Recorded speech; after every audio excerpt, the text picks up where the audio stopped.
최근에 와이프랑 다투는 일이 있었습니다. 회사 일도 하고 퇴근하면 육아를 같이 도와준다고 나름 열심히 했는데 잘했던 일 도와주는 일은 생각도 안 해주고 순간 잘못한 거 서운한 거만 생각하고 화를 내길래 저도 순간 욱해서 싸우고 말았습니다. 제가 얼마나 노력하는지 몰라주는 와이프한테 서운합니다. 상대방을 이해하려고 노력해라. 사람들은 남들이 자기를 알아주기를 원하지만 정작 남을 이해하려고 노력하지 않는다. 그것이 특별히 나쁜 것이라기보다는 평범한 사람들의 한계라고 할 수 있다.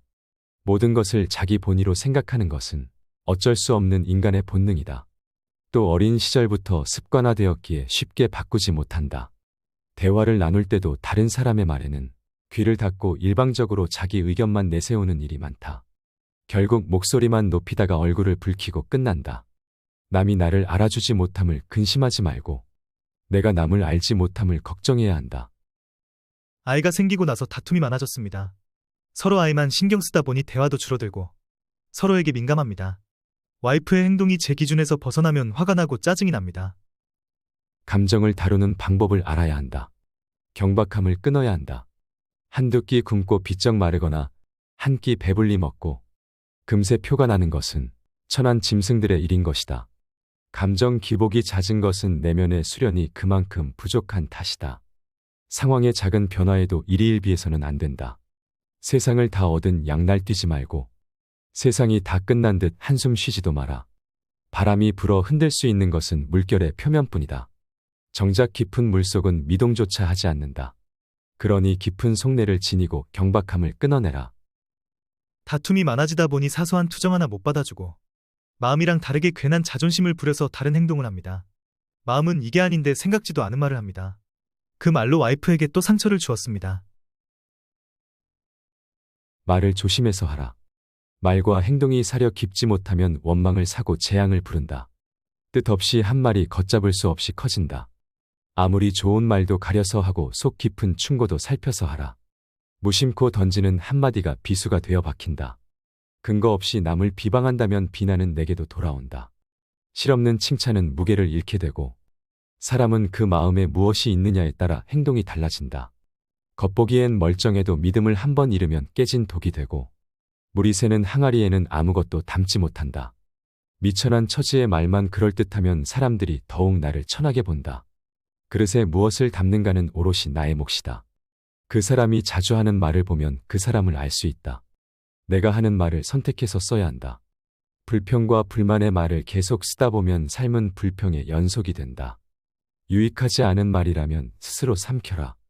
100마디의 고민을 한마디로 삼킨 것을 가리켜 어른의 말이라고 한다. 별거 아닌 것 같은 말조차도 입안에 맴돌 때는 내 것이지만 입 밖으로 나오는 순간 나를 휘두르는 주인이 된다. 우리는 우리가 한 말에 스스로 영향을 받으며 살 수밖에 없다. 퇴근하고 몸이 지치고 힘들다 보니 와이프 물음에 귀찮은 말투로 대답했습니다. 와이프랑 이 말투 하나로 또 다투었습니다.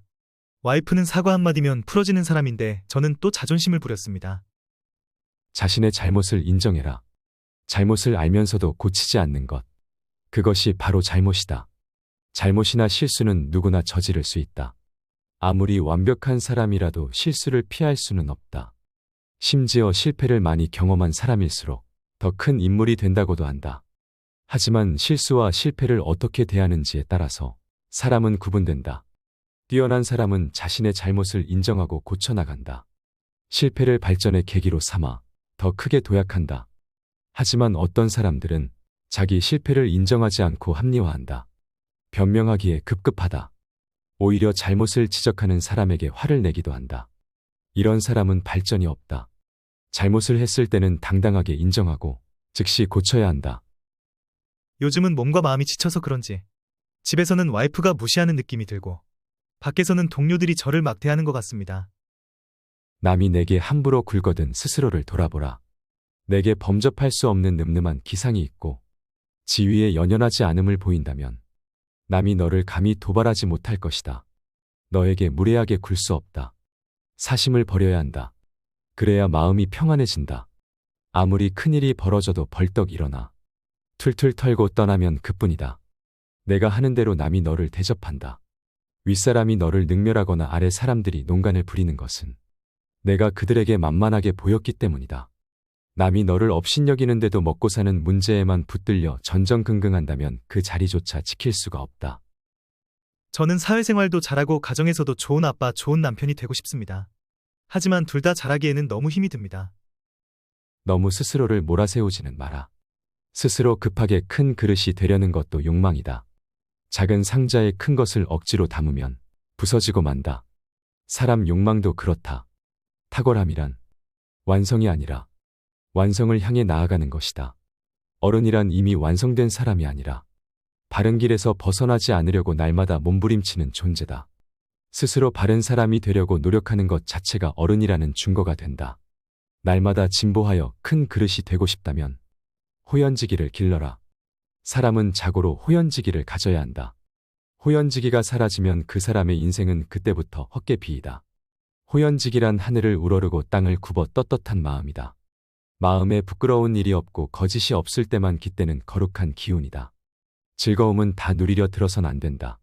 가진 즐거움의 반만 누려라. 괴로움으로 자신을 지식이지도 마라. 상처만 깊어진다.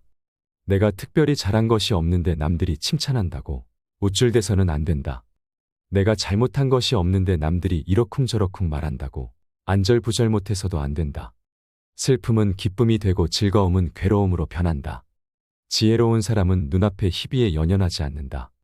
어리석은 사람은 노인상에 묶인 채 웃고 울고를 반복한다. 이상으로 정약용 선생님의 명언을 토대로 질문과 답변하는 방식으로 영상을 만들어 보았습니다. 끝까지 시청해 주셔서 감사합니다. 영상이 의미가 있으셨다면 구독과 좋아요 부탁드립니다.